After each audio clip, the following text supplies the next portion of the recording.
Gente, coloquei aqui para gravar, eu vou disponibilizar depois. Quem quiser ir tendo acesso também, eu não fico mandando para todo mundo, colocando e-mail de todo mundo, para não.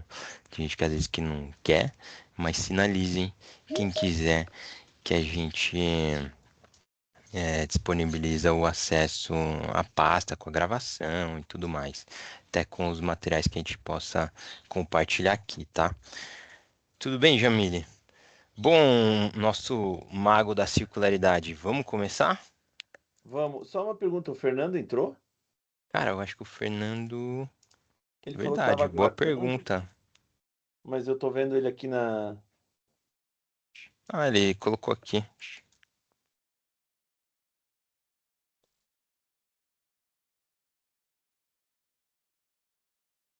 Fernandão, eu escrevi sem querer. Uhum.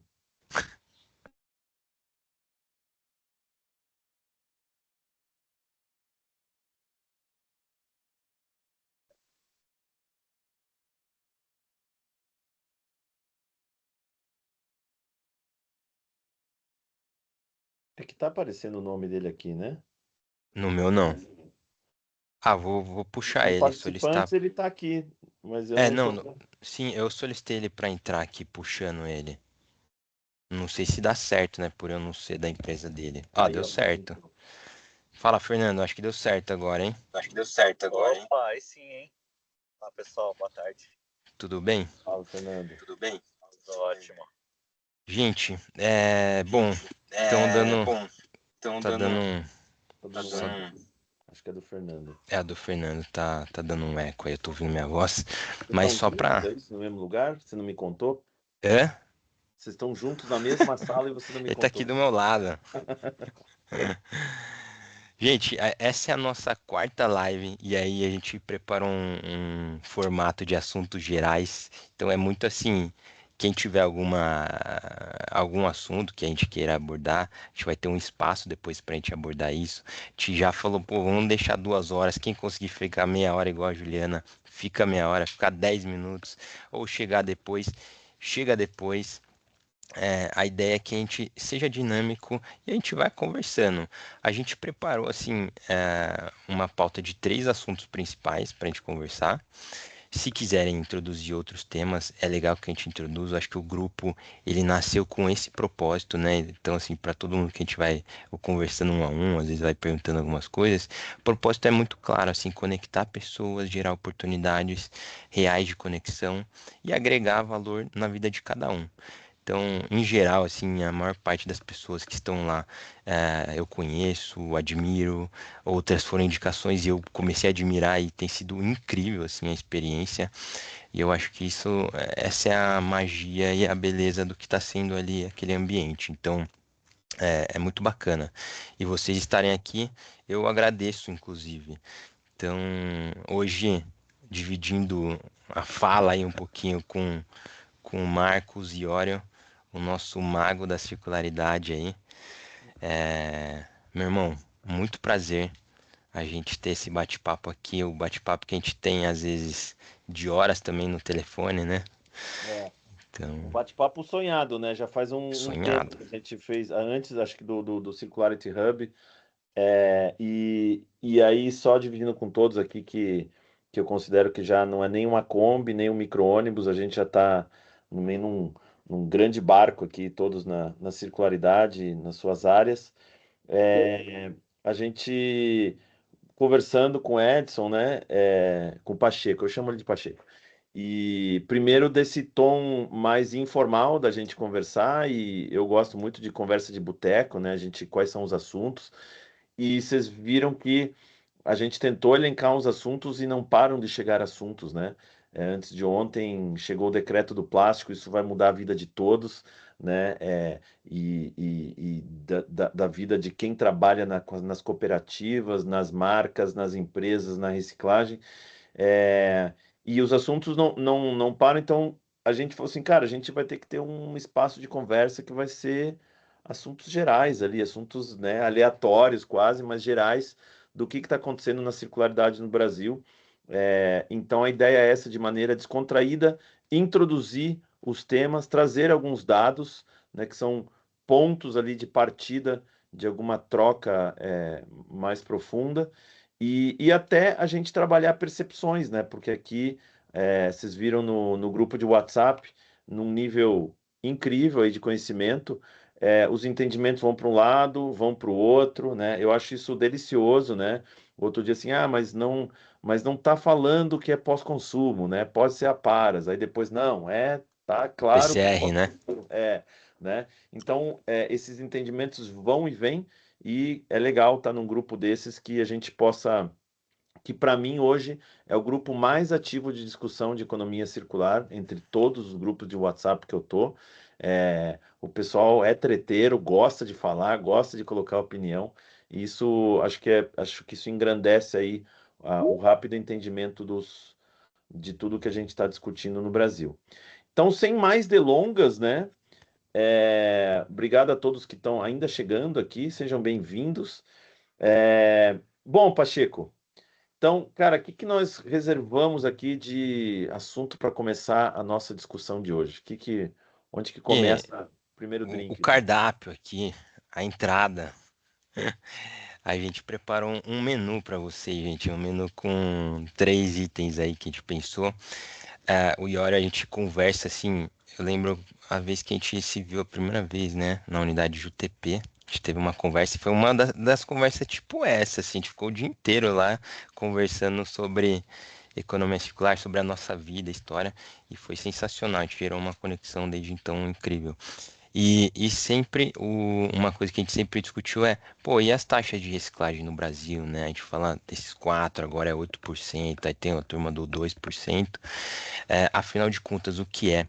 E o Iório sempre provocando isso aí, falando, gente, não é isso, eu não admito que seja isso, a gente tem que ter uma conversa mais profunda. Então, esse é a entrada, que já é uma baita de uma entrada gigantesca. O segundo assunto, a gente pensou em falar sobre o decreto do plástico. Sim, tem gente que está no dia a dia disso, que vai ser impactado o trabalho, e aí, pô, vai ser incrível. Aqui eu, assim, trabalhando até na Klabin, eu tô me aprofundando muito, porque a gente está esperando o do papelão e o governo disse que vai ser um reflexo, né? Meio que a estrutura também, então a gente pode discutir. E a questão de importação de resíduos. Foi um tema um pouquinho já mais antigo, mas muito recente também que a gente queria falar. Então, meu caríssimo, dê as honras abordando o assunto aí da nossa, Tá. do nosso indicador geral nacional.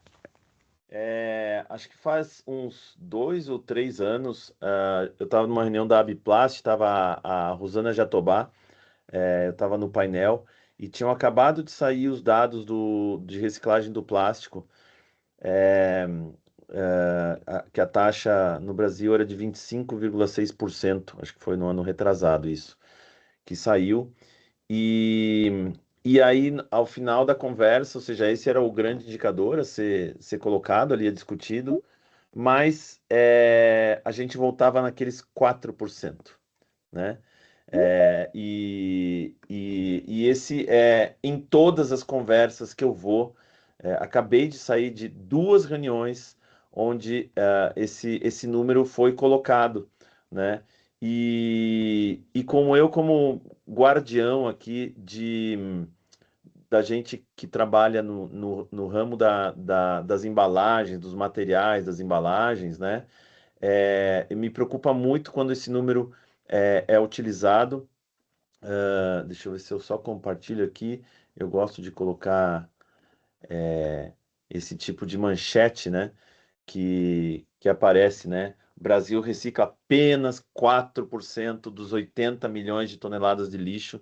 E toda vez que esse número é utilizado, dos 4%, e no ano passado um novo número da Abrema, né, das empresas de limpeza, levou esse número para 8%.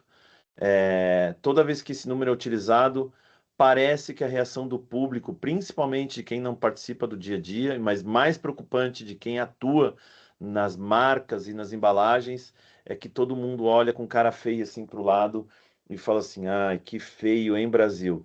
Que feio vocês, donos de marcas, hein? Que feio vocês, fabricantes de materiais plásticos, materiais, né, celulósicos, vidro, né? Que vergonha, olha a posição que o Brasil ocupa, porque com esses 4%, o Brasil ocupa num ranking mundial de reciclagem o 81º e vergonhoso lugar, né, de índice de reciclagem, né? E aí, nessas discussões, vê assim, poxa, mas então, como assim se a Biplast fala de 24, 25%, né? A Tetra Pak fala de 30, 40%, o vidro fala de 20 e poucos por cento. Cara, todo mundo está acima de 20%, como que nós, no final, o resultado disso dá 4%? Então, queria só dividir com vocês aqui. A gente teve um comitê científico internacional há 2 semanas, onde a Cris participou do CCD Circula, e a gente teve que mostrar uns dados para o pessoal que veio de fora, para mostrar um pouco do panorama do Brasil.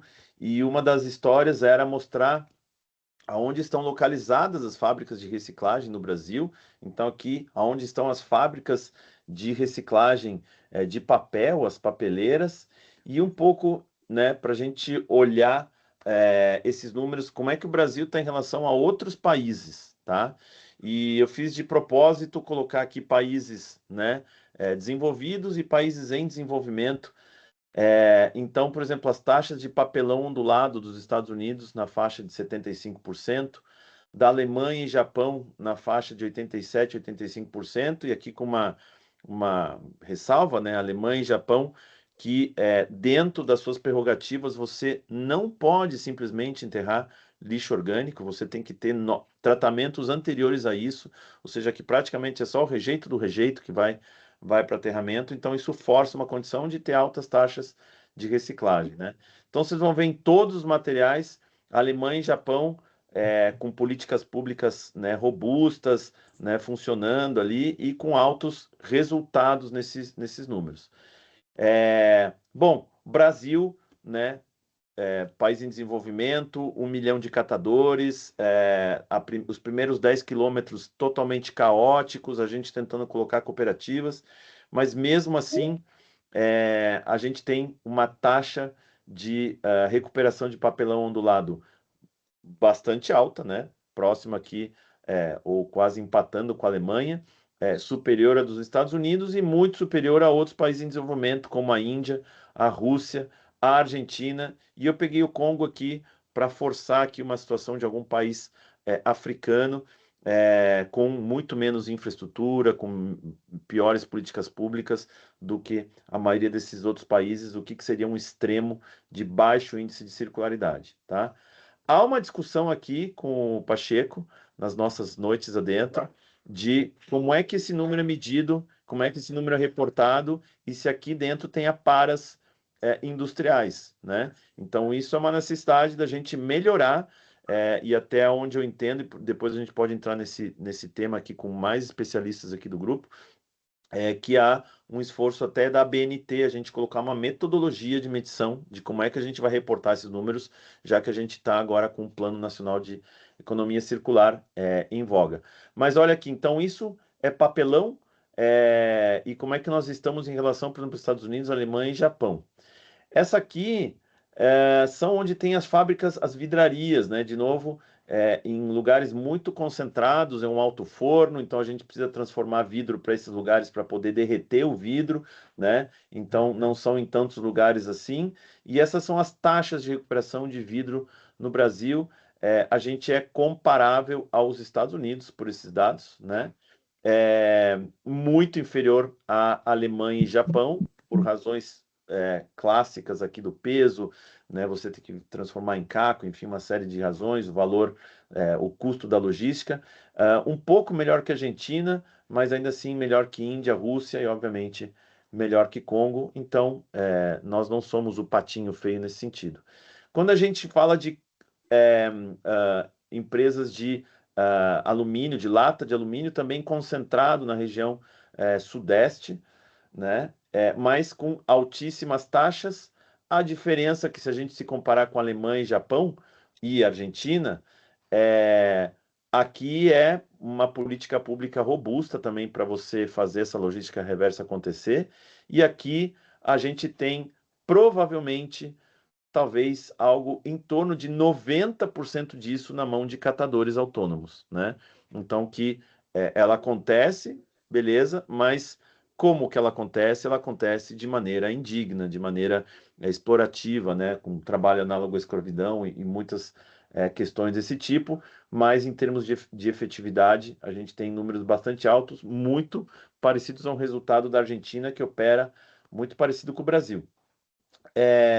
Quando a gente fala de fábricas de PET, né, também algumas né, pontuais aqui no Nordeste e mais localizado aqui no Sudeste, né? E também em termos de reciclagem de PET, estamos aqui. E olha, posso te interromper? Claro. Gente, eu no início eu não falei, né? A gente tinha feito uns combinados, eu e Orion, de passar um geral, se vocês puderem intervir pelo chat, para ele passar a ideia geral. A gente viu nas experiências pregressas que às vezes uma intervenção demora 15 minutos, assim, às vezes a rota, e aí, enfim, vai desandando. Mas aí, se puderem no chat, aí depois a gente abre um momento para todo mundo falar e a gente ter a troca, só para fazer isso. Certo, Iora? É isso aí, obrigado pelo combinado. E a ideia aqui é só realmente a gente botar aqui a sementinha para uma discussão mais ampla. Aqui a história de a gente parar de chamar de plásticos, né? Porque a gente fala lata de alumínio, a gente não fala esquadrias de alumínio, não separa categorias de alumínio, por exemplo. Quando a gente fala papelão ondulado, né? Diferente do cartão, é diferente do papel de impressão escrita. Então, plásticos também, a gente tem que ver. O PET tem uma taxa de reciclagem de 53%, superior à dos Estados Unidos, muito inferior à da Alemanha e Japão, mas bastante também superior a outros países aqui na comparação. E quando a gente fala de polipropileno e polietileno, a gente aí já vê uma coisa muito mais espalhada, né? Outras indústrias de possibilidade de transformação, né? Mas ainda assim dá para colocar uma nuvem de calor aonde a gente tem a concentração disso. Quando a gente fala de polietileno de alta, também taxas de reciclagem comparáveis nos Estados Unidos, e talvez pessoas como o Jean ou outras pessoas do plástico talvez tenham outros números. E ainda assim você vê a Alemanha e Japão superiores, mas nem tanto, né? E aqui vem o grande número, né, que derruba aqueles entre 24% e 26%, que é a soma dos materiais, né, dessas taxas de reciclagem, quando a gente entra numa coisa que a gente parece que tira do denominador, que é o orgânico, tá? Então a gente tem que lembrar que 53% dos resíduos sólidos urbanos são orgânicos, né? E a gente faz de conta que eles não, a gente só quer saber dos sintéticos, né? Bom, a gente tem, diferente dos Estados Unidos, que tem mais de 5.000 composteiras industriais, e é um modelo de centralização do tratamento do orgânico, a gente tem em torno de 18 grandes compostagens industriais no Brasil, tá? E a nossa taxa realmente é pífia, né? Os Estados Unidos não faz muito, 6%, a Alemanha faz bastante, 65%. Você vê que a gente está aqui entre os 5, 6, 3,5% na Rússia, a gente é menos de 1%, talvez 0,7, 0,8%. E aí, quando a gente põe 0,8 de 53%, aí com os outros 25 dos 33%, que são os recicláveis, a gente tem essas taxas de 4%, tá? Então, esse é um ponto de partida, e o que eu queria só colocar é que não à toa a gente viu essas nuvens de calor ali, onde é que a gente tem indústria recicladora, a gente viu algumas espalhadas nesse pontinho, centralizadas aqui no Sudeste. Esse vermelhão são os lixões a céu aberto no Brasil, tá? Então, tem muito a ver com cadeias de suprimento, logística reversa possível, custos, né? E aqui a gente já gera um efeito imediato nisso. Então, parando só de compartilhar rapidamente, como que o mundo mensura essas taxas, tá? Então, o combinado é que a gente meça por município, tá? Então, a gente pega todo o resíduo que o município gera e vê quanto disso é recuperado, tá? E quando a gente faz isso, exatamente, entra os orgânicos na conta por município, e aí que o Brasil vai para 81º lugar, porque a nossa taxa de recuperação são esses 4%. Então a gente não deveria estar olhando tão, né, de maneira tão severa para os recicláveis, mas sim, epa, por que que nós não temos política para os orgânicos, né? E eles são os que derrubam esse número, e a gente olha os 4 e fica bravo com plástico, papel, enfim, as outras coisas, e a gente nem entra na discussão o orgânico.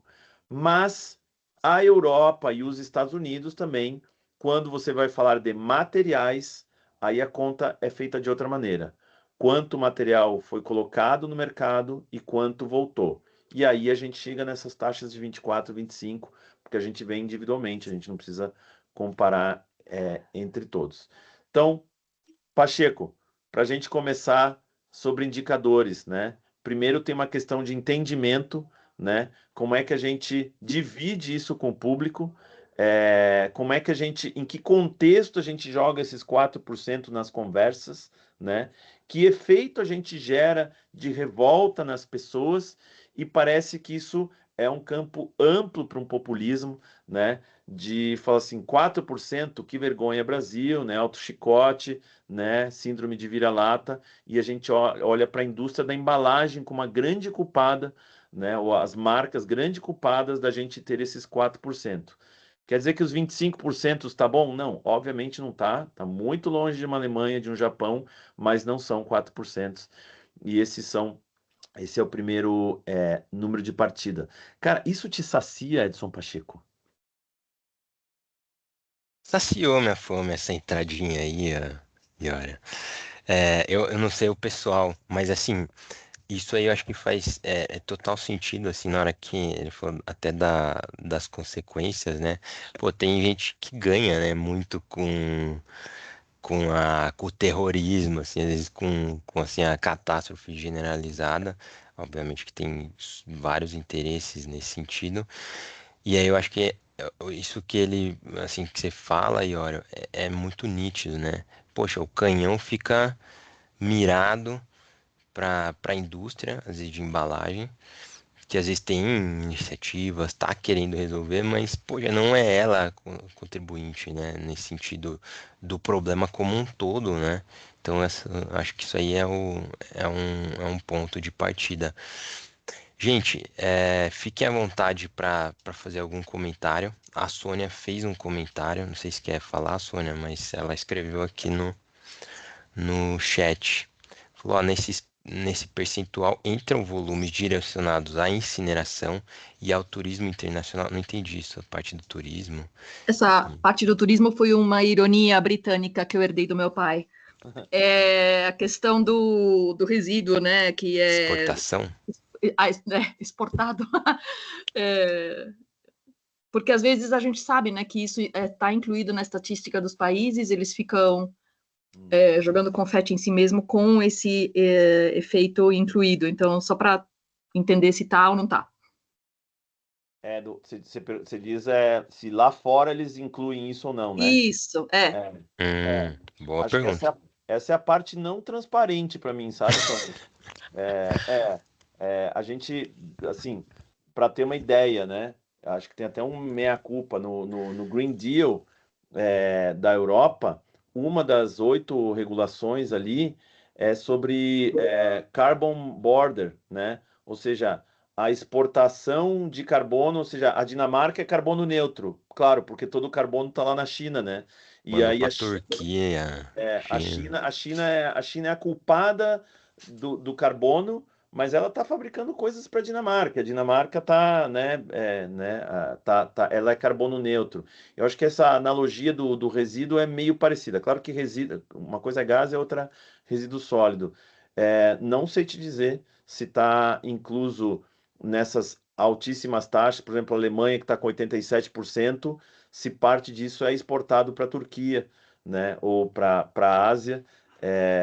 Não sei te dizer, e acho que se o mundo está discutindo circularidade a sério, olha, a Ju vai entrar agora e vai dar a resposta para nós, né? Ou ela vai fazer outra pergunta, pode ser também? Eu vou fazer Ou vários ela vai falar, eu não comentários. concordo com nada, tá errado. Não, na realidade, vou fazer vários comentários. Primeiro, eu acho que é super legal a gente começar com vários dados, com várias informações. E aí, assim, gente, comparar Alemanha e Japão, a gente está comparando um histórico completamente diferente. Primeiro, o Japão tem um problema de espaço. Então, eles vão procurar todas as Verdade. iniciativas possíveis, porque eles não têm o que fazer com resíduo, né? Então, eles precisam ter todas as iniciativas, né? Essa questão de dificuldade de colocação desse material fez com que eles procurassem iniciativas e tem uma questão cultural muito mais avançada nessa preocupação de realmente cuidar disso, né? Você tem alguns lugares no Japão onde o consumidor faz a separação em 19 frações, né? Você tem todo esse cuidado. Na Alemanha, a Alemanha foi o berço do nascimento do conceito da aplicação do conceito de responsabilidade estendida do produtor, né? Então foi o primeiro lugar a olhar para isso. Mas quando eles começaram a discutir isso há 30 anos, eles já tinham um sistema de gestão de resíduos implementado. Então, enviar resíduos para aterro sanitário já era uma prática, né? Ao contrário da dificuldade que a gente vem vivendo aqui no Brasil há muito tempo, onde a gente tem que viver com essas duas questões ao mesmo tempo. Eu tenho que olhar para a destinação dos materiais corretamente, pensando do ponto de vista de circularidade, convivendo com o problema de gestão inadequada de resíduos, né? Que é aquele mapa vermelhão que você mostrou para gente, né? Então, você tem toda essa dificuldade vivendo ao mesmo tempo. Então, esses são alguns desafios. E a Alemanha começou, né, quando eles começaram essa discussão, não só na Alemanha, mas depois isso passou para a Europa, e isso ficou ao longo de mais de 20 anos, a discussão era coleta. Eles mediam coleta e não reciclagem. Então, isso trouxe um desafio muito grande para o desenvolvimento da indústria recicladora na própria Europa, né, que onde foi colocada a obrigação de você fazer a coleta dos materiais e a destinação, e não se olhou para a destinação, então não se incentivou a gente. Então, o material começou a ir para a Polônia, o material começou a ir para a Turquia, começou a ir para outros lugares, porque o que era medido era coleta versus reciclagem. E toda essa discussão veio à tona na discussão agora da PPWR, né? Então, toda isso estava lá na diretiva, a diretiva media eles chamavam de taxa de reciclagem, mas na realidade era taxa de coleta. Então, media-se o que era coletado e depois isso era enviado para outros lugares, né? E aí chegaram a números altos. E aí, como você está num continente onde você precisa colocar a mesma harmonização para todo mundo, esse conceito foi expandido para os outros países. E isso criou distorções nos próprios sistemas de responsabilidade estendida do produtor dentro da Europa. Por isso que você tem países onde isso funciona muito bem, é o caso da Alemanha, mas tem países onde isso funciona tão bem, e aí onde você tem países imensos, como é o caso da Bélgica, que você consegue ter as informações muito claras, mas você tem um único sistema o equivalente à logística reversa, né? Uma Packaging Recovery Organization, uma organização de coleta responsável por colocar todos esses caminhos, que tem muito claro qual é o custo da coleta e qual é o custo da reciclagem para cada um dos materiais, né? Coisa que é transparência em dados, e a gente está aprendendo a viver com dados ainda, né? Então, todas essas questões faltam para nós, para a gente poder avançar nessas discussões, né? Então, só para colaborar aí com um pouco de desafios, e eu acho que a gente acaba, eu concordo com a provocação, não tem como a gente achar que olhar para os materiais vai ser o suficiente para resolver o problema da gestão de resíduos, né? Porque você tem que andar com as duas coisas ao mesmo tempo, né? De preferência que todas funcionem. Só para colocar uma contribuição aí. Não, obrigado, Ju. A minha intenção não era a gente de novo se comparar à Alemanha, como até chegar lá, e nem falar assim, como que eles fazem, como nós não fazemos. É mais primeiro, o conceito do indicador, né? Como é que a gente chega nos 4%, por que que de 25 a gente cai para 4%, né?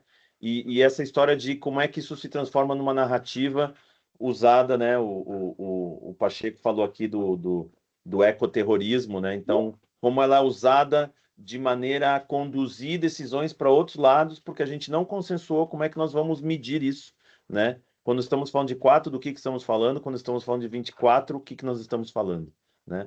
Mas, Pacheco, manda bala aí. Não, o que eu ia falar, assim, isso aí que a Juliana falou, esse bem pontuou, né?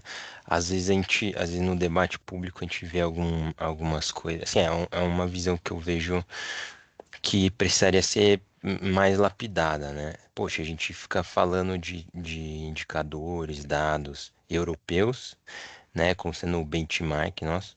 Só que é aquele ponto, né? Você falou, né, Iori, quantas, sei lá, Espanha caberiam no Brasil, alguma coisa assim. É a E a Alemanha do gente, tamanho do Mato Grosso. exato, Mato Grosso, você falou, né, na nossa Exatamente. conversa da madrugada um dia aí. E aí o ponto é, poxa, a gente tá mais para um México, uma Turquia, Indonésia e Filipinas do que para uma Bélgica e Alemanha, sabe? Então, assim, até em termos econômicos, né, de desenvolvimento humano. Então, assim, é muito injusto, né, a gente sair botando, pô, a gente tinha que estar aqui, assim, e eu acho que isso perpassa em vários pontos, né? Mas, show de E bola. eu, assim, de circularidade, e a Cris estava numa discussão comigo agora, a gente estava falando uma outra reunião. Cara, como faz falta a gente consensuar como nós vamos medir a circularidade, né? Nós precisamos pactuar isso. A circularidade das cidades, para ver, inclusive, medir o efeito das políticas públicas, né? Eu não sei se vocês sabem, mas para minha surpresa, depois que a gente colocou aquela história da cadeirinha para bebês, né, para crianças atrás do carro, né? O que se espera é que a gente tenha menos, né, fatalidades com crianças. Bom, o que aconteceu foi que durante 11 anos dessa política o número permaneceu igual, né? Então, assim, se a gente não medir os números das eficiências das políticas públicas, a gente está se enganando, né? E se a gente agora está falando de circularidade, nós precisamos medir a efetividade de qualquer ação, seja de educação ambiental, seja de responsabilidade estendida do produtor. A gente precisa ver o avanço, inclusive para dizer quanto isso custa para a sociedade, para cada ponto de eficiência que a gente vai ganhar, seja na cidade, seja no material, seja na compostagem, onde quer que seja. Então, como é importante a gente acordar os métodos de como que nós vamos chegar a esses números e tomar cuidado de não simplesmente abraçar um 4% e sair culpado e sair chorando.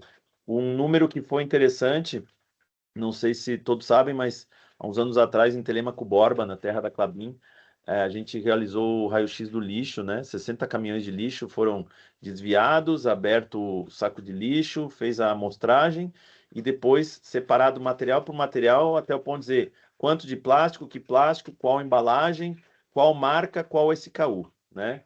E para surpresa ali, quando a gente fala de poluição plástica, né, vem massivamente o uso de uma garrafa PET, né, como fotografia para a gente internalizar a questão da poluição plástica. Mas o número foi que é 1,2% do resíduo da cidade, né? Então ela não é a responsável Garrafa. por essa de PET, garrafa de PET, né? Tinha muita fralda, né? Eu lembro. Tinha fralda, e alguém perguntou aqui sobre têxtil. Têxtil, em média, está girando nos 5%, né, dos resíduos sólidos urbanos, né, as roupas que também vão para a cooperativa, mas majoritariamente para o aterro. Mas você vê, não é 30%, não é 50%, né, é 1,2, eu falei, né? Então, é isso aí. Olha lá aí a Cláudia da Soma. gente tava conversando à tarde. Ela falou, posso chegar mais tarde? Claro, chega mais tarde, fica até quando der. É, o Ó, o espaço pessoal é que vai nosso. chegando, a cerveja fica ali no canto, a geladeira, é só ir lá, pegar, abrir e, né, depois fala quanto consumiu. O Toninho tá Boa. com a mão levantada aqui, acho que É, ele Toninho, quer falar alguma fale. coisa aqui sobre a história. Mas, Toninho, você tinha que colocar a câmera pra gente ver você aí, hein? Tá a câmera aí, ó. Boa tarde a todos. Aê! Fala, Toninho. Eu fui anotando algumas coisas aqui, né? Tô vendo vocês falando aí dos internacional e queria trazer um pouco da realidade nesse sentido para tentar ajudar, bem local mesmo, sabe? Vou falar um pouco aqui no contexto aqui da minha cidade, de alguma cidade aqui perto. Eu acabei de receber uma notícia aqui agora mesmo, não vou falar Toninho o nome da tá cidade, travando Tá bastante travando, né? um grupo de tua... Se quiser caçador desligar a câmera, Desliga talvez a câmera, melhore. Toninho, desculpa. numa Melhor. cooperativa lá de Mateus Sanitário, acabou Nossa mensagem ainda vai chegar daqui a 30 segundos pra ele. É, Travou ali. acontece. Toninho, tá ouvindo a gente? Toninho, ground control. Eu acho que ele tinha desligado a câmera por causa disso. É, pode ser. Pode ser. É. Pessoal, Aí, tá me ouvindo agora? Eu desliguei a câmera aqui. Boa. esperou. Tá conseguindo ouvir, Ório? Estamos ouvindo. Alto e claro. Então, eu estava falando, né, que chegou uma notícia aqui para mim agora, né, que alguns catadores que operam numa cooperativa que fica ao lado de um aterro sanitário. Aí viram um grupo de catadores lá no fundo do aterro sanitário, com tanto de material, foram lá comprar o material dos catadores que catam no fundo de um aterro sanitário. Olha a história. E aí o cara que compra desses catadores foi do aterro sanitário, né? Foi lá brigar com os caras da cooperativa porque está tomando o espaço dele. Lembrando que o aterro sanitário é administrado pela prefeitura. Isso é um pouquinho do mundo real que a gente tem muito Toninho tá cortando Nossa, de tá novo. bem. É. conta. Toninho tá cortando de novo. Pelo... Dá sequência aí que eu vou entrar pelo celular. Tá bom. Beleza. Bom, uma das coisas que a gente não mencionou aqui, acho que assim, sempre um assunto vai puxando o outro sobre esse dos indicadores, né?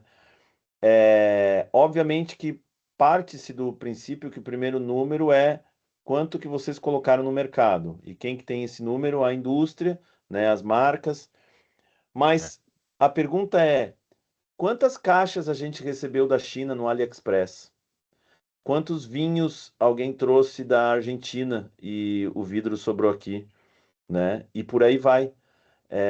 Então, isso aí está totalmente fora do radar. Eu não sei dizer se é 1%, 5%, 3%. É nível setorial, todo mundo consegue saber um pouco, assim, sabe? Tipo, o que que a própria indústria tem de contribuição, sabe? Mas, por Pelo, exemplo, papelão da China. não da China, assim, mas você sabe que, por exemplo, assim, poxa, se o mercado interno é meio que consumo aparente, né? Ah, se o mercado interno é X, eu produzi X, mandei para fora Y, ficou essa quantidade. Se você somar o que recicla mais o que vai parar no aterro, ou seja, assim, a gravimetria dá quanto que vai de um material no aterro. Aí você soma essas coisas, você consegue chegar no volume que circula no Brasil e que vai ou para reciclagem ou para um aterro, entendeu? Faz sentido? Mas eu acho que ainda assim fica um buraco de informação que eu não sei dizer quanto de AliExpress entra de caixa. Isso é verdade. E, sei lá, né? E pode ser que, não sei, não sei nem dizer se é significativo ou não. Assim, só para aqui em casa, né? Que não significa nada, porque é um dado só individual. quando rolou a pandemia e ficaram aqueles 20 dias que não se sabia se o Covid podia ir junto com os materiais, eles fecharam a cooperativa aqui. E eu fiquei acumulando esse material até quase minha mulher me expulsar de casa, né? Ela começou a dizer que eu estava com coisa de acumulador, acho que ela ficou com medo que o Covid tinha afetado minha cabeça aqui. Além do produto embalado. E aí eu olhei aquele monte de material e fiquei na pira de fazer estatística, né? Quanto de papelão, quanto de cartão, quanto de vidros, coisa e tal. E isso se transformou num aplicativo que durante 3 anos eu fiquei medindo isso em casa como se eu fosse uma cooperativa aqui dentro de Você casa. parou? Separando e Não, você pesando cada parou? um. Eu Parei, lembro que parei. Não, depois que eu comecei a terapia, essas coisas mudaram. Mas essas medições eu fui jogando e, assim, de longe, o maior peso que eu gerava em casa era o vidro. De longe, né? Aí o vidro era separado em categorias. Então, por exemplo, os vinhos eram separados da onde eles vinham, né? Quanto era da América do Norte, quanto da América do Sul, quanto da Europa. E no final, na minha casa, se eu fosse falar assim, o maior problema no Pareto que eu tinha que resolver eram os vinhos argentinos, né? Eles eram os culpados pela maior peso do resíduo reciclável gerado aqui em casa, mesmo naqueles meses que eu não bebia, né? Na média do ano, eles impactavam bastante. Não é que a gente bebia um monte no inverno, mas é que cada garrafa pesa meio quilo. E para dar meio quilo de papelão em casa, você tem que juntar muito papelão. Dava assim 700 gramas, sabe? Contra 3,5 kg de vidro ao final do mês, né? Então era muito peso em relação ao que gera, e isso aí está computado, né? Esse vidro desses vinhos que vinham da Argentina, eu acho que não, né? Bom, boa. mais algum assunto sobre isso, Pacheco? Jogamos aqui, vou passar para a próxima aqui para a A gente turma abrir. que diz aí, gente. Vocês que dizem se tem algo a Eu vou contribuir. colocar aqui, acho que o tema da semana é o decreto do plástico, né? E eu não vou colocar o decreto inteiro, mas acho que existiu bolão interno aqui no nosso Circularity Hub, Sensacional, né? né? De quando que ia sair o decreto do plástico. Lembrando que o decreto do vidro saiu em 2022. O decreto do vidro já tem coloca uma questão de uso de vidro pós-consumo, né, ou reciclado na incorporação da embalagem de vidro.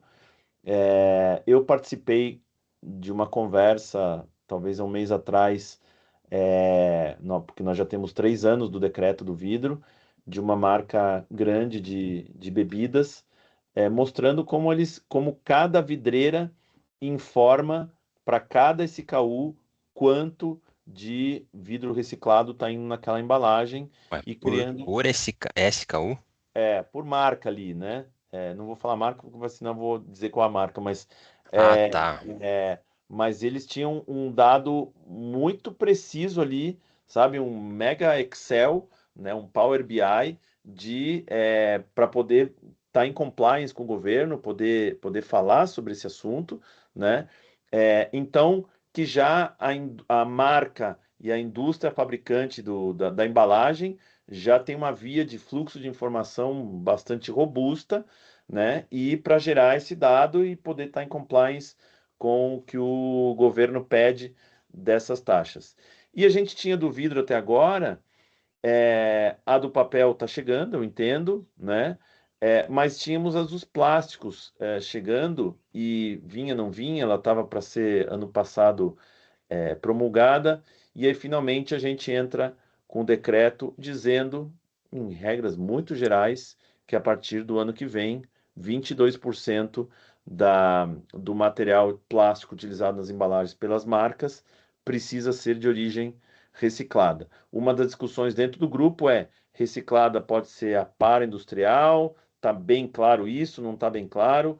parece que tinha algumas brechas, teve bastante discussão sobre qual é a origem disso, mas obviamente que o foco é a reciclagem pós-consumo, vindo ali do comércio, vindo das casas, e aumentando gradativamente de 22% a 40%, né, até 2040, o que leva a uma discussão que está acontecendo em 2 lugares ao mesmo tempo, no meu entendimento, né? Não tenho todas as informações, mas um dos efeitos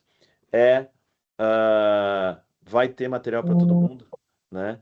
E em que velocidade nós vamos gerar esse material numa estrutura que a gente já conhece de 15%, 20%, no máximo 30%, passando por cooperativas de uma maneira mais ou menos organizada, e o resto vindo de catadores e intermediários. Então, para uma instalação pronta, né, de processamento de plástico, na hora que a gente tiver que prestar contas da onde vai surgir esse material, e numa das discussões aqui do grupo, eu entendi, tá, da discussão, que por uma série de confluências do preço do petróleo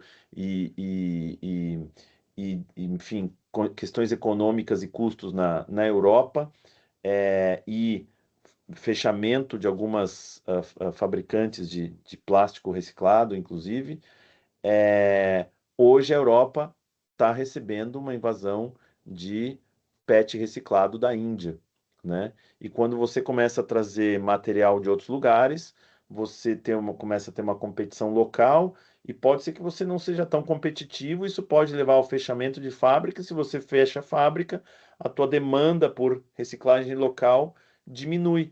Então, numa organização europeia de colocar taxas de reciclagem, de incorporação, para gerar demanda de um mercado, e você ter que responder por isso, pode ser que um dos efeitos rebotes seja: vou importar para poder fechar o compliance, mas ao mesmo tempo eu vou piorar a minha situação local.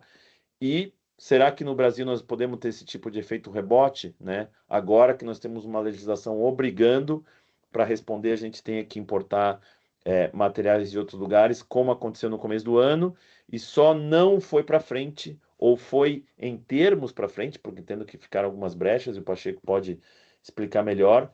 Entendo que ali uma manifestação dos catadores, falou assim: não, vocês vão deixar trazer, então organiza a bagaça aqui, né? Vamos estruturar aqui, incluir os catadores nessa história, ao invés de trazer material de fora.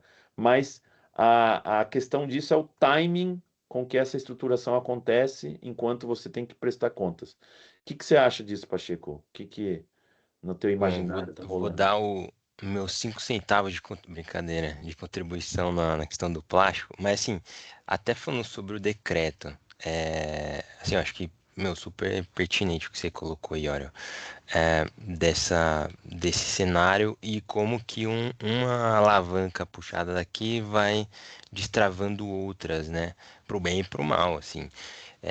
Por um lado, eu fico pensando no copo, assim, na parte cheia, né, poxa, eu lembro até o Fábio da Ecological, né? Ele não tá aqui, mas ele tá lá no grupo. E ele tinha até falado, até quando a gente almoçou lá junto, e tava. Daí ele falou: poxa, todo mundo, assim, setor de reciclado e tudo mais, olha muito essa questão do decreto para destravar investimento, assim. Então, assim, existia um anseio não só regulatório, mas assim de mercado também, que isso destravaria, né? Então isso, poxa, tem um lado super positivo, é geração de empregos, é obra, assim, é dinheiro circulando mesmo na economia, É com nova economia, claramente. uma nova economia, com essa previsibilidade que um decreto desse dá. Então, com empresas grandes topando, pô, topamos esse game de conteúdo reciclado, topamos o game das metas. Poxa, isso é super legal, assim. Eu tava até pensando nisso hoje de manhã, né? Então, fiquei refletindo nisso, né? Como tem isso, assim. E de fato a gente precisa, né? Poxa, vai ter um aumento de preço, eu não sei qual que é, o setor deve saber, mas, cara, como tá, de fato, a gente precisa ter um mínimo da regra do jogo para ser jogado em todos os setores, assim, né? Até para a gente conseguir ter argumentos, eu vejo, de várias frentes, para falar, pô, agora todo mundo fez sua parte, cadê você, poder público? Com os 3.000 lixões aí, cadê poder público com taxa de lixo, responsabilização das pessoas, e a gente começar a movimentar. Então, acho que isso tem um ato de idade. Aí, assim, até entrando em algumas questões, não sei se vocês, a gente entrou ali no grupo, né? Esse é o ponto que eu acho muito positivo. Um ponto eu acho que super negativo para todo mundo, até para os outros setores que vão ser regulados. Se vier a mesma coisa para o papel, papelão, assim, a minha visão. Esse negócio de PEVs, assim, como que vai ser isso, a gestão, fica muito delicado, assim, né? Então, eu acho que, obviamente, também, né? Vai destravar um investimento, que vai ter gente que faz PEV aí, que vai ter que botar PEV em uns 20.000 PEVs, pelo menos, assim, eu fiz até uma vez uma conta, dá uns 20.000 PEVs aí no Brasil, 20.000 PEVs no Brasil, assim, uma conta que eu tinha feito até levantamento sobre isso. Pensando na população, né, naquelas contas de 10.000 por habitante. E é a questão de rótulos que eu achei estranho também estar lá, que ainda não. Até lancei ali no grupo essa dúvida, mas pô, como que a turma vai resolver essa exigência de tirar rótulo de todas as embalagens descartadas, né? É abrir brecha para ter briga à toa. Isso está no decreto? Tá, do rótulo, Ah, eu não li sobre isso. sim. Deixa eu dar um Ctrl F aqui. Ó, o Fernando colocou aqui se uma marca. Deixa eu ver, deixa eu me achar aqui no chat aqui. Chat. Ué, cadê o.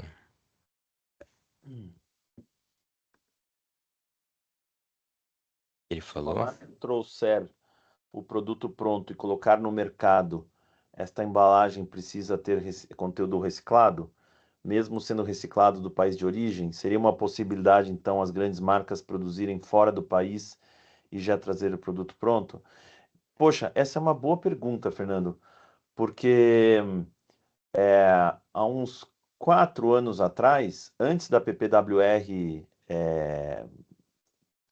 ser homologada, já tinha uma regra na Europa, já estava vigente, até onde eu entendo, que você já tinha que ter o conteúdo reciclado na tua embalagem. Por exemplo, se você estivesse exportando frutas do Brasil numa embalagem de isopor, a pergunta era: essa embalagem tem 30% de PCR? E aí a outra pergunta que eu não sei responder é como que isso é verificado. Mas se a tua embalagem não tivesse o conteúdo reciclado, na Inglaterra já tinha o que eles chamam de ecomodulação, né? Acha, Uma, né? é um imposto, que aqui eles chamam de imposto do pecado, né? Na reforma tributária, né? É um sobreimposto para tentar equalizar uma indústria que já está tradicional, instalada, com escala, versus a outra que você quer fomentar. Então, a taxa, por exemplo, na Inglaterra, era de 500 libras esterlinas por tonelada, né? Se você não tivesse esse conteúdo reciclado. E na Europa, né, na União Europeia, era de 800 euros por tonelada, né? Nossa, é salgado, hein? Isso dá o quê? 80 centavos, né? Por quilo, né? É uma sobretaxa ali que meio que você perde competitividade não para exportar a embalagem, mas você perde competitividade para exportar a fruta, né? E isso, né, pode ser visto assim, isso é uma medida protecionista, né? Então, um pouco assim, cara, Brasil, você quer exportar mamão papaya para a Inglaterra? Então, cara, incorpore o PCR na embalagem que você exporta. E aí vem assim, bom, então o isopor não tem, mas e o papelão tem? O papelão tem, então exporta em papelão, né? E aí é uma decisão da empresa em qual embalagem já está preparada a indústria para exportar daquele jeito. Então, acho que, Fernando, a pergunta que você está fazendo é o viés contrário, né? Tá, os europeus vão mandar com 30% PCR para cá, né? E nós temos como verificar isso, e vai ter um acordo de como é auditável, transparente, rastreável essas questões, já que nós estamos querendo, né, fomentar a incorporação de reciclado na embalagem. Então, Na Fernando, lei, só um ponto, né? Até eu acho que ali no decreto ele traz uma questão do importador, né? Tem que fazer isso. Não sei como vai ser.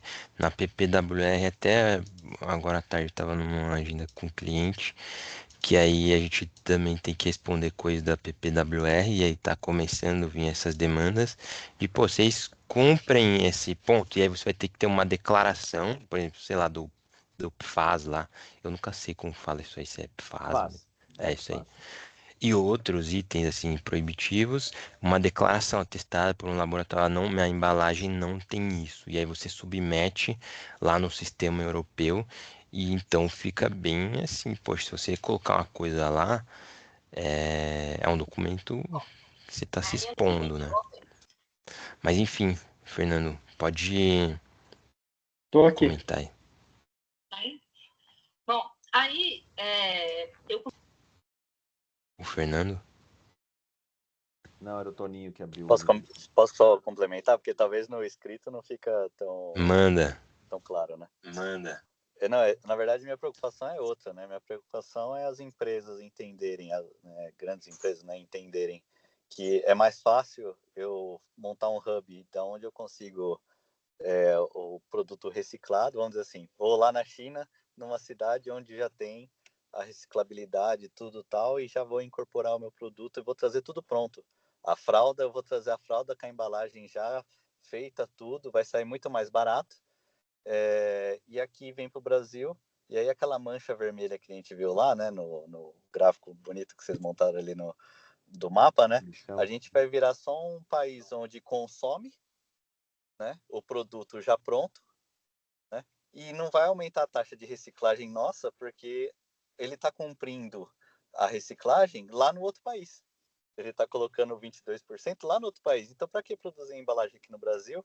Para que produzir o produto no Brasil? Eu produzo em outro país, mais barato, já tendo acesso às matérias-primas e trazendo o produto pronto para cá. Isso pode ser um risco enorme para nós se não está bem gerenciado. Por isso a minha pergunta de se o conteúdo reciclado tem que ser do reciclado do país ou se a embalagem já está lá da origem, tem que estar reciclada, né?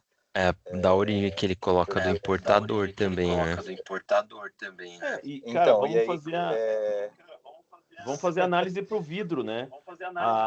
O vidro no Brasil já tem que ter uma porcentagem de reciclado. O vinho que está vindo da Argentina tem essa porcentagem? Eu duvido, né? E tem alguém cobrando isso?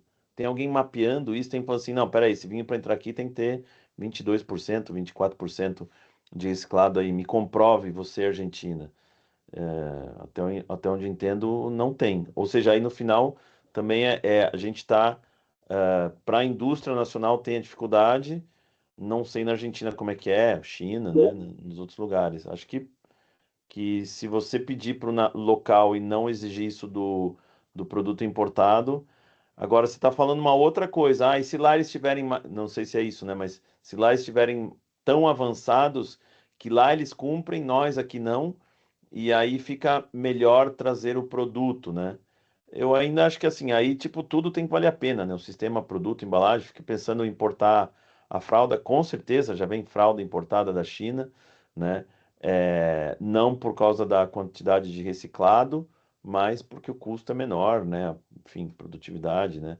Acho que nós vamos continuar falando sobre, né, as questões de protecionismo, taxas,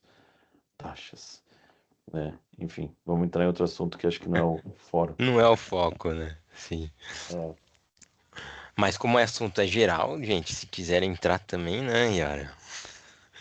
Sim, a gente, né, Brincando. explorou os 3 assuntos aqui. Posso compartilhar até um slide aqui, gente? Até, assim, eu ia compartilhar a questão da importação. Acho que é legal a gente Sim. colocar esse ponto. Deixa eu compartilhar. Aí deixa eu te perguntar, você vai Vai lá. trazer questão da importação de aparas, né? De resíduos em geral, Ele é essa história da manchete do Brasil pode voltar a autorizar a importação de lixo. Vai na mesma pegada. Ou não? O ponto assim, será que esse é o problema? Entende? Não. Não, assim, na hora, por exemplo, o ponto é, vamos lá então. Vocês estão vendo minha tela? Tamo. Ah, meu Deus. WhatsApp. LinkedIn. Importar resíduos. Vocês viram minhas fotos ali. E o ponto é, na hora que a gente falou isso aí, eu acho que assim, super importante. Tem esse viés de como que se a gente vai ter que complementar as metas importando. Mas o ponto também é, na hora que, olhando até num aspecto mais amplo, assim, gente, na hora que a gente fala sobre importação de resíduos, teve essa pauta, eu acho que nos últimos anos, ela foi resolvida. Não é um tema que às vezes é muito tranquilo de tratar, assim, às vezes publicamente, assim, com algum outro ponto de vista, mas o que eu ia até pôr é um pouco assim, será que isso aqui de fato é relevante, sabe? Será que isso a gente está falando de alguma coisa que é irrelevante? E aí entra no ponto, às vezes, de algumas medidas serem populistas e às vezes, poxa, não resolve o problema, sabe? A raiz do problema. E não resolve, não é isso que talvez a gente teria que trabalhar. Eu acho que assim, o ponto é, se a gente colocar uma meta que ficar impossível do Brasil cumprir, de fato aí vai ter que ser discutido. Poxa, será que a gente construiu isso? Mas partindo assim, não só de decreto de plástico para cumprir a meta. A gente tem assim, o quanto quiser de resíduo para reciclar no Brasil. Poxa, a quantidade de aterro que a gente tem, lixão, o aterro controlado aí, que é o lixão semi-gourmet, né? Pô, um nome bonito para um negócio horroroso, né? Mas o ponto é trazer até uma provocação, assim, de quanto que a gente recicla de fato, né? Se a gente for lá dos 4%, pensando ali nos 88 milhões, 80 milhões de toneladas, quanto que a gente, se a gente pensar em toneladas, se é isso aqui, e tá certo esse número, Iório? Até me corrija se estiver meio errado. Essas 3,5 milhões de toneladas pensando em resíduo sólido urbano, né? Que a gente está pensando. E aí, gente, vocês também. A gente está aqui numa discussão de alto nível, acho que é para esse propósito. Se a gente pensa naquele contexto de uma geração da casa de 80 milhões, 80 e poucos milhões de toneladas que o Brasil gera, se a gente pensar em termos percentuais, seria isso aí, 3,5 milhões de toneladas. Se a gente pensar em importação, a gente está falando de histórico de importação de uma coisa que, assim, se a gente somar, não dá. Até na manchete colocou aqui quanto? 56 mil toneladas, né? O que eu peguei aqui até para explicar para vocês? Peguei eu não coloquei aqui, né? Mas os NCMs, quando você olha a questão, dá para qualquer um consultar isso, né? Ah, basicamente, a NCM tem uma plataforma no governo, a Comexstat lá, que você consegue ver aquilo que o Brasil importa e exporta. E aí tem os códigos, né? Então dá para você saber o A quanto. classificação fiscal, né? Seria. Exato. Eu não sei o que é isso, mas é um código que você coloca lá O Harmonized Code, né? É um código do mundo fiscal inteiro. que o mundo inteiro entende que aquilo é papelão, por exemplo. Exatamente. Tipo assim, papelão do lado de fibralão, todo mundo sabe que o código é o 4707100, por exemplo. E aí peguei de todos os materiais, de plástico, de vidro e tudo mais, para a gente olhar. E assim, o volume, na hora que a gente fala sobre essa questão, obviamente, poxa, na hora que a gente faz por 4%, tem uma indústria, indústrias, né, importando, a gente tá falando, pô, mas não faz sentido. Não. Só Aonde que NCM Nomenclatura comum Mercosul, tá? Ah, do Mercosul. Boa. Mas eu acho que esses códigos Que é o Harmonized Code, que aí é global. exato. No global é a mesma coisa que você vai procurar. Então se quiser saber o quanto tem plataformas, aí você consulta lá quanto a Angola importou de produto chinês XYZ. Então isso existe. E aí o ponto que eu queria trazer aqui também é a situação hoje, não essa questão que o Iora até ele trouxe de uma perspectiva de complementar para cumprir a responsabilidade, que eu acho que é um ponto, um outro olhar do mesmo ponto, mas do mesmo assunto, mas o ponto que eu queria abordar é exatamente assim, gente, será que qual que é a contribuição efetiva? Se na hora que a gente olhar, pô, 3,5 milhões de resíduos reciclados, quanto que a gente importa de resíduos, afinal de contas, né? E a própria matéria ali colocou 56 mil toneladas. Poxa, na hora que a gente olha aqui em termos eh, de 2019, 35 mil toneladas. Obviamente aqui atingiu um pico na época da pandemia, e aí todo mundo lembra, né? Vários locais fechados, preço dos materiais lá nas alturas, assim, sobretudo a para de papelão, pô, passando de R$ 2.000 a coisa, e aí depois você vai tendo um ajuste na parte de consumo, queda de consumo, estabilização. Aí cai a importação, cai também a questão do consumo e a coisa vai voltando aos patamares de uma média histórica, né? Eu não trouxe do período infinito aqui que tem da plataforma, porque não é o caso. Mas o ponto é, a gente está falando de um volume muito pequeno, né? Eu fiquei até tava Dá um pensando, por né? cento, Exato, né? exatamente. É. Então, Bom, assim, tudo isso que você falou, eu lembro que na conversa eu vou traduzir para o público, porque esse traduza. gráfico teu é. Não, você falou na época, falou assim, cara, estão fazendo maior escarcéu, indo para Brasília, tem que parar a importação de lixo, né? Porque, cara, e os catadores e coisa e tal. Mas, cara, e é esse volume que você trouxe na manchete, é um por É um por cento do que. cento. Cara, É um por não é cento. isso que vai mudar nenhuma realidade de ninguém, né? É, Sim. né? E eu acho que assim, aproveitando isso que você falou, dessa conversa que a gente teve, gente, assim, imagina só a gente se mobilizando, por exemplo, eu acho que a Cláudia, não sei se ela tá aqui, não tô vendo, mas ela fala da questão de mudança do comportamento do consumidor e tudo mais. A gente tem às vezes umas mobilizações em termos de pautas negativas para construir, pô, vamos parar a importação que é negativo, vamos fazer isso aqui que é negativo. E a gente às vezes não pensa no poder que a gente tem se a gente se unisse para falar assim, meu, vamos mudar então o comportamento da turma? Será que a turma está separando certo?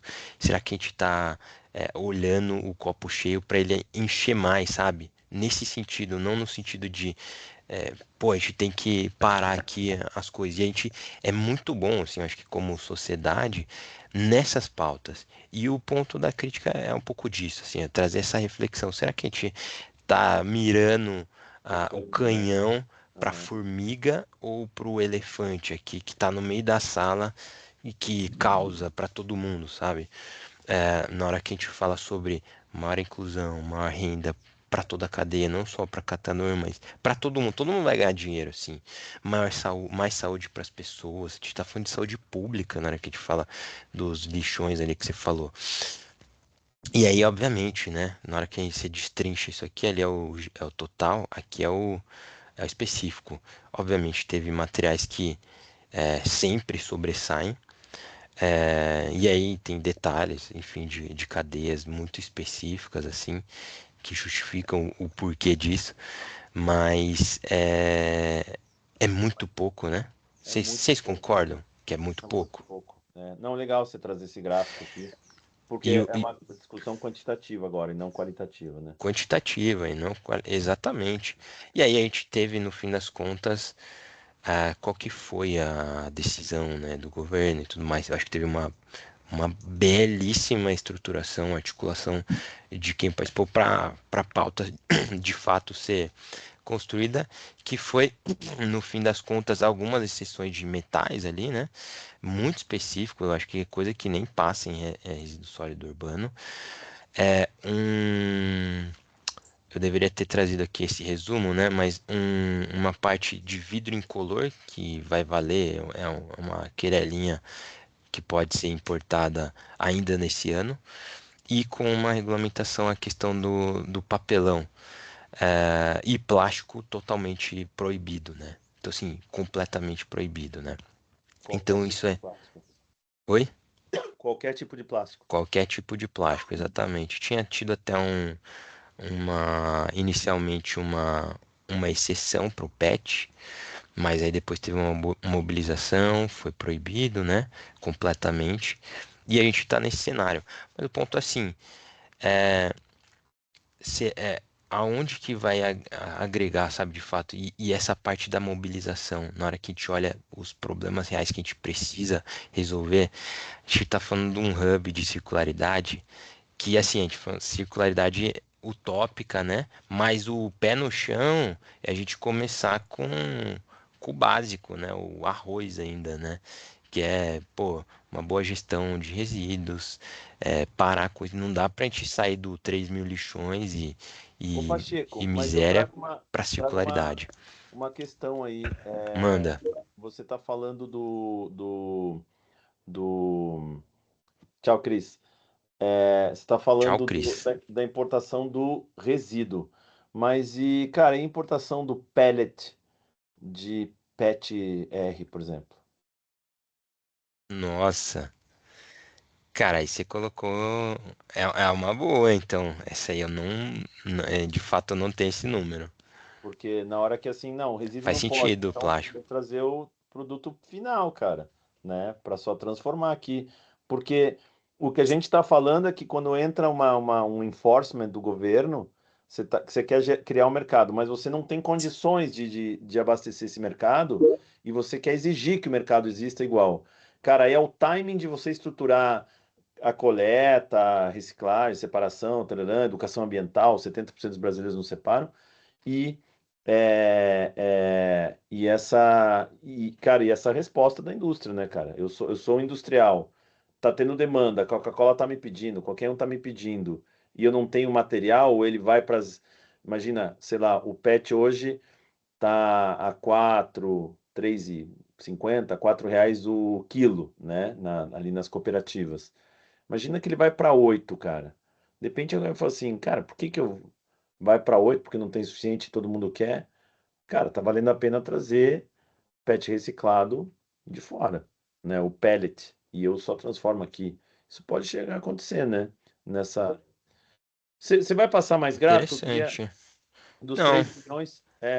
Só que a você importação é menos de dois por menos de dois cento. por cento. Essa é a mensagem, Não, gente. menos de 2% do reciclado, certo? Do reciclado, Tá. exato. Não, exatamente. Se fosse olhar proporcionalmente a tudo que é gerado, É faz zero cócega, né, vírgula. gente? E o É. ponto é, se proibir uma coisa dessa, você mudou o preço de alguma coisa para alguém, sabe?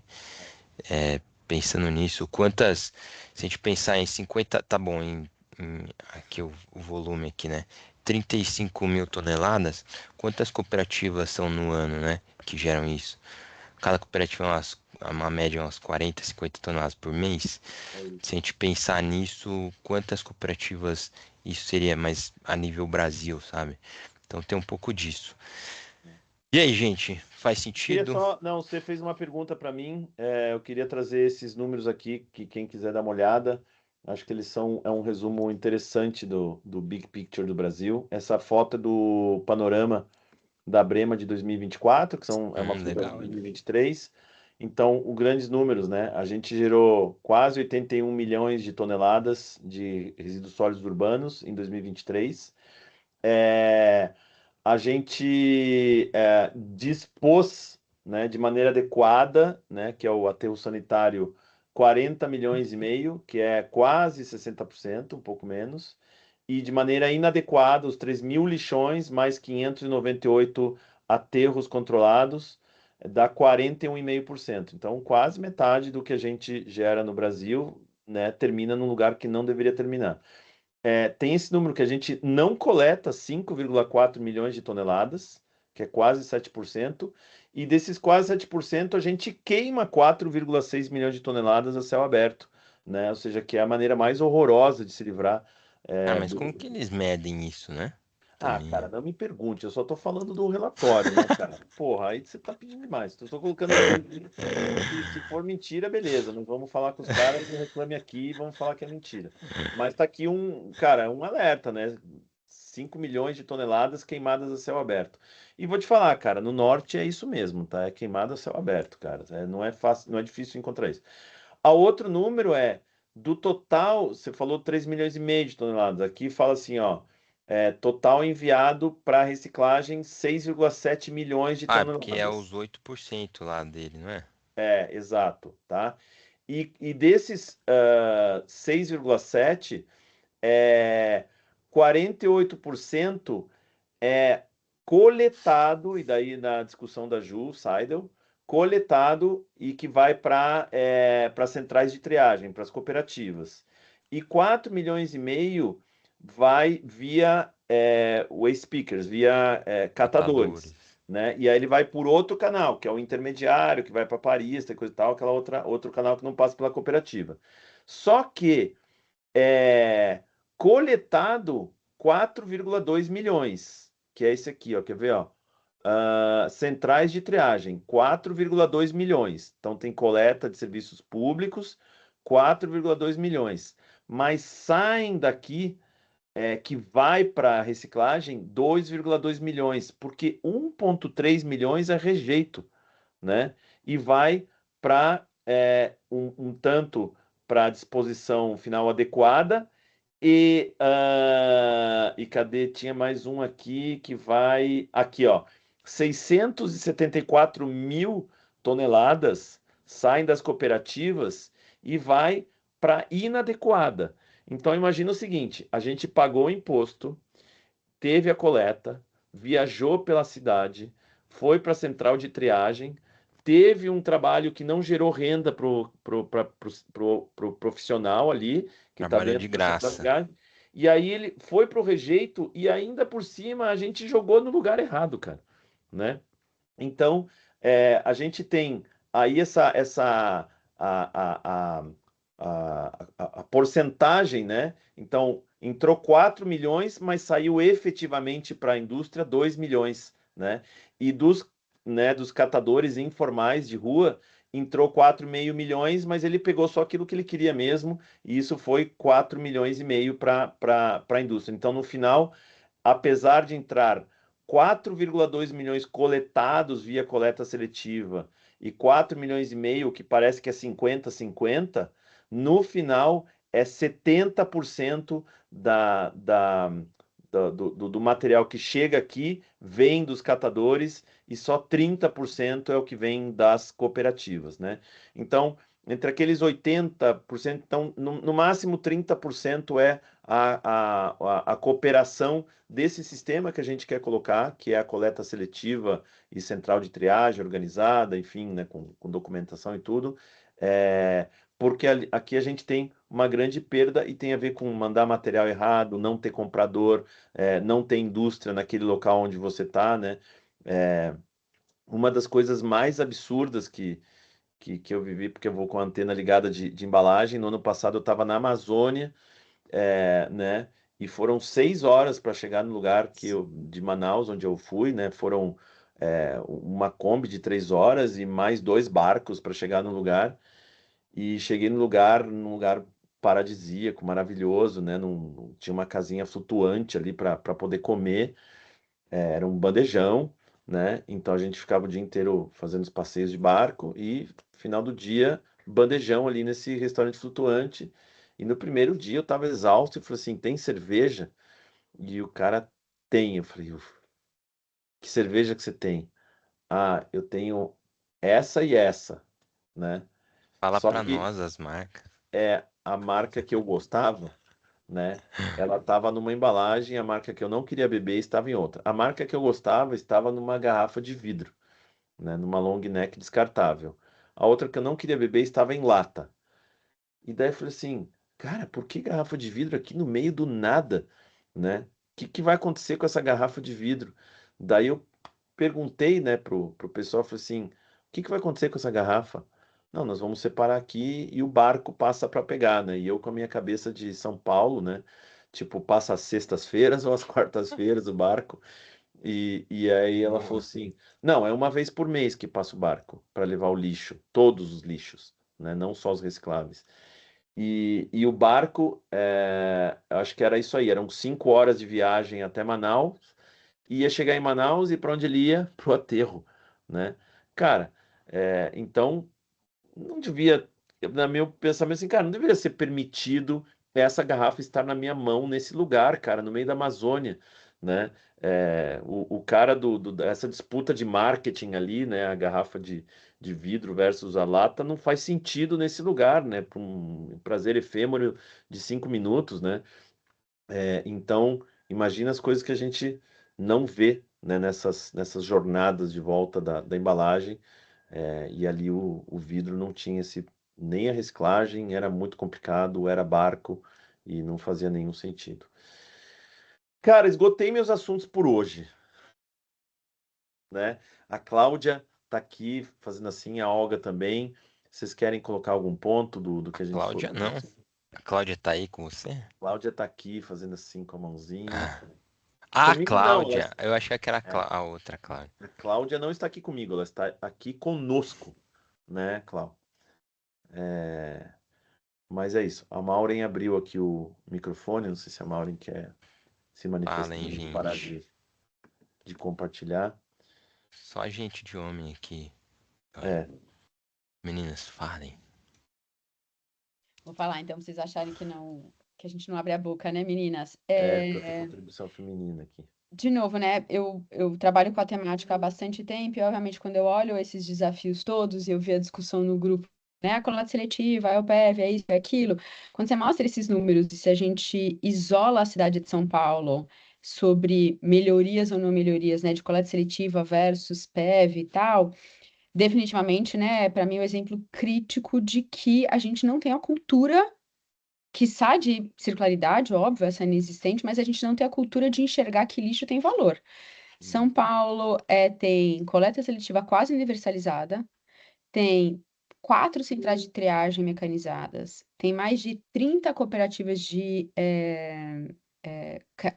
né, credenciadas, fora as que a gente não conhece, tem catadores independentes, tem morcegões, tem um site extremamente interessante de educar as pessoas, que é o Recicla Sampa, tem pontos de entrega voluntária espalhados pela cidade e recicla 4 a 8%. Então, não é infraestrutura e não é lei que está fazendo a mudança acontecer, claramente. Praticamente o que chega hoje na central de triagem, né? Se vocês já foram na Carolina Maria de Jesus, ou até na Baiadeiras do Carioca, o que eles recebem da coleta seletiva que chega lá, 45% vira rejeito, vai para onde você mostrou, Ioro. Então, quando a gente fala tudo isso, e a gente nunca para pensar que a maior licitação da América Latina é a licitação do lixo da cidade de São Paulo. Uhum. Então, é dinheiro, é infraestrutura, é central, é profissional trabalhando, praticamente quase todas as indústrias recicladoras estão em São Paulo. Por que a gente não aumenta a reciclagem em São Paulo? Então, a discussão toda de falar o que é mais barato, o que é mais caro. São Paulo, a gente está usando tudo de mais caro. A gente paga, né, na licitação no esgoto, a gente não enxerga, mas ali no esgoto, não que eu não seja contra a taxa, mas definitivamente a taxa na cidade de São Paulo não vai fazer diferença. Se a gente, inclusive, não tiver fiscalização. Então, legislação sem fiscalização, gente, não existe. Por isso que a legislação na Europa funciona. Nenhum país europeu, e também até na Califórnia, que é o país que tem o maior percentual de reciclagem do mundo, tem coleta seletiva porta a porta. É um sistema caríssimo. Caríssimo. A legislação da Califórnia né, um povo, diria que instruído até, cara, não tem coleta porta a porta. E você tem um dia que pega o material X, ZH. Então, assim, de novo, a gente tem que começar a entender que, cara, é sobre o que a gente quer fazer de diferença, né? O Edson me ouviu já poucas vezes falando, mas, né, algo um pouco mais, são as escolhas que a gente faz. A gente ainda continua atuando como um país em desenvolvimento do sul global que entende que, cara, que não entende desperdício, né? Infelizmente. Uhum. Ô, Clau, e uma pergunta que eu te faço, né? O que você pensa disso? É que eu ainda acho, parece que é uma coisa da latinidade nossa aqui, de achar que a gente tem que gastar todos os nossos esforços na conscientização e na sensibilização, mas a gente, por exemplo, eu vejo Alemanha e Japão, né? Uma coisa que é comum nos dois países ali.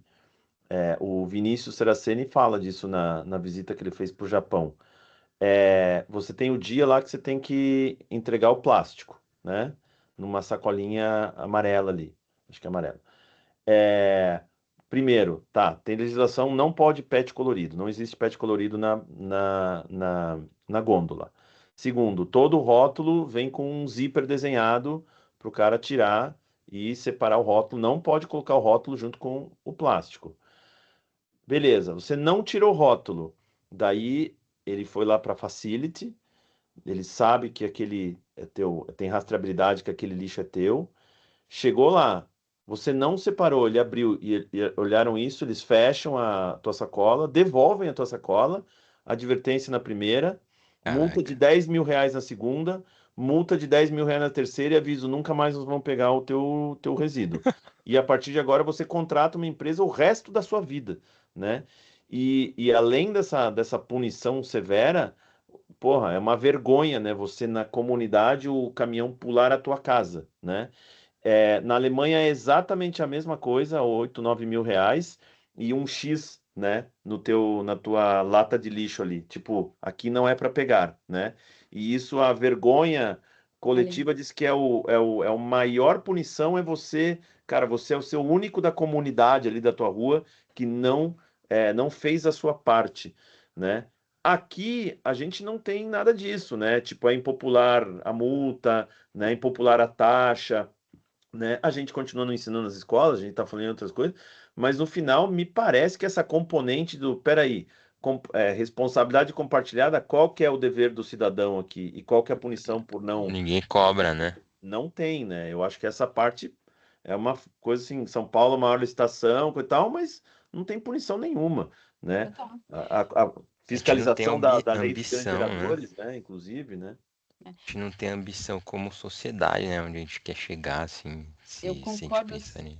eu concordo 100% com o seu ponto, Ioro, porque no final do dia começa pela indústria a ser proibida de fazer certos tipos de embalagem.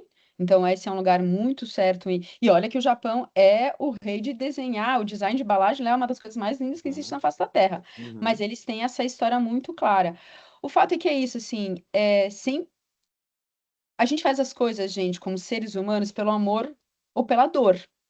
uhum, Como culturalmente a cultura, né, asiática e a Alemanha nisso, né, conseguiu trazer, como culturalmente eles criaram essa cultura para a circularidade. Estamos falando de um país que veio da guerra, que obviamente entendeu que é um recurso. O Brasil não entendeu ainda que material é recurso. A gente entendeu que a gente faz um design lindo da embalagem, eu fui marqueteira durante anos, e no Pirlim Pim Pim a embalagem simplesmente perde todo poder. valor. A gente ainda usa a embalagem achando que ela é proteção de alimento, e ela é. Mas ela não é só isso, gente. Ela é um insumo natural. Como a gente é o país da abundância, né? Recursos naturais estão aí abundantes para a gente não para entender os nossos recursos. E aí, no final do dia, é isso, cara. As leis que não têm fiscalização, elas são muito difíceis de ser aplicadas. É. E sim, tipo, a coisa mais assim, tem um dos casos, eu vou até sair de um tema para voltar nele, né? Um dos casos mais interessantes de economia comportamental é um caso de Canadá sobre energia, aonde eles ficavam trazendo, né, direto dizendo, gente, tem que economizar, tal, não sei o que, Paraná. E as pessoas não economizavam, não economizavam. Quando eles colocaram um ranking da comunidade dizendo, olha, você é a casa que mais gasta, fum, Porque a gente vive em comunidade, a gente gosta de se comparar. O que acontece no Uhum. Brasil? Ninguém recicla, eu sou o único idiota que faz isso? Uhum. É real, porque no final do dia ninguém descobre se você recicla ou não, aí você vai nos eventos, eu tava no Fórum Econômico de Economia Circular, né? Cara, Uhum. a nata da discussão da economia circular do mundo. Você abre o residuário, o que você encontra lá, gente? Então, ninguém está brandando a respeito disso, discutindo, faz a separação correta. É invisível para a gente, é invisível. É muito, sei lá, eu realmente, né, é um assunto que eu adoro meio que tocar, obviamente, de entender que aí a gente fica discutindo. Não estou dizendo que a gente não tem que discutir a lei, as empresas têm que ter seu compromisso, mas a circularidade, ela só circula se todo mundo na cadeia entender a diferença. Então, o governo precisa eliminar os lixões e precisa fiscalizar melhor, inclusive os próprios lixões, né? Uhum. E a gente fica na discussão só ambiental, entendendo que hoje no Brasil a reciclagem passa por uma questão social que não é o MMA que vai resolver. Uhum. Não é o MMA. Ele não vai resolver isso. Porque o problema acontece nas cidades, né? E o problema acontece socialmente. Se ele não trouxer, sabe, tipo, ele acontece pela desigualdade do nosso país. Econômica, né? Toda.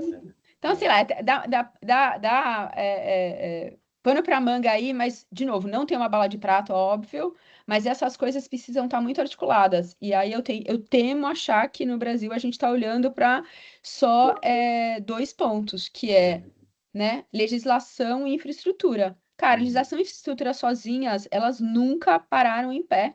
Uhum. Porque na Alemanha funciona, porque é isso, você criou um ambiente propício para as pessoas reciclarem, e aí vira uma vergonha, né, local, se você não fizer isso.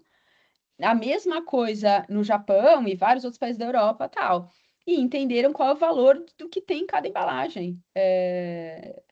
E que insumo tem valor, né? O que eu acho que um caminho que vai acontecer é que em algum momento as empresas começam também a perceber que o que é externalidade para elas pode virar, na realidade, insumo em outra cadeia. Já tem algumas pequenas indústrias fazendo isso, né? A Gerdau está fazendo isso, tal, que é entender, cara, isso daqui parecia refúgio e eu jogava fora. Não.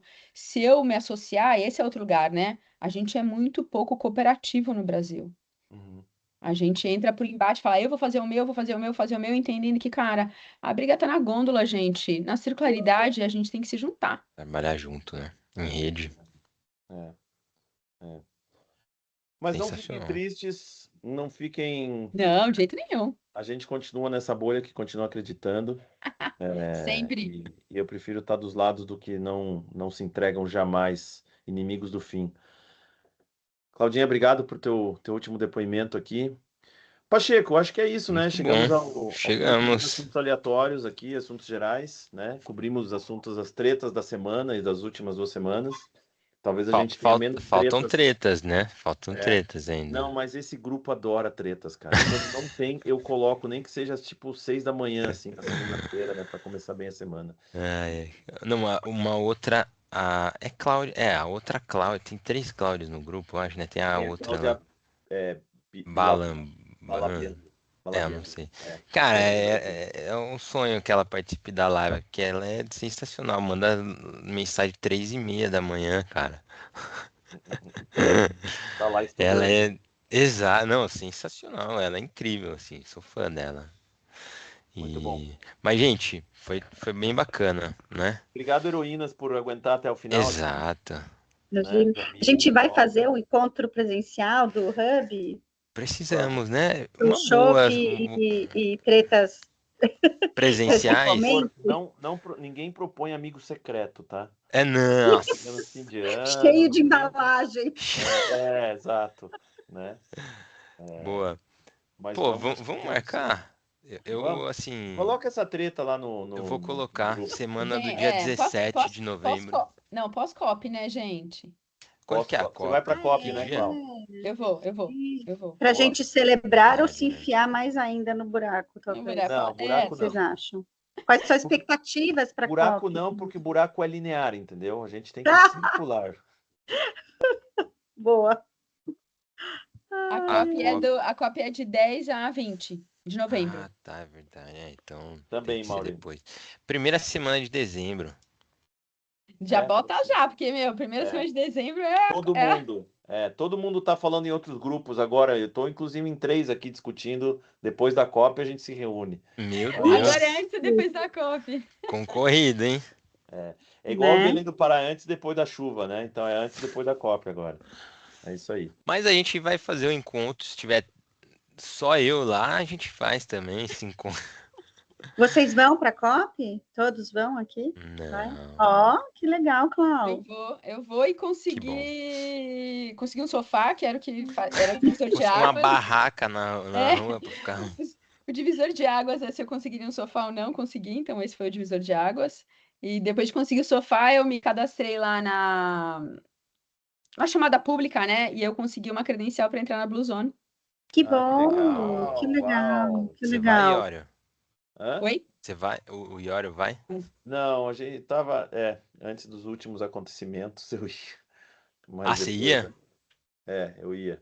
Legal. Mas agora estão canceladas as viagens. Uhum, Mas a gente vai mandar a Cláudia Teixeira, né? Nossa diretora do IPT.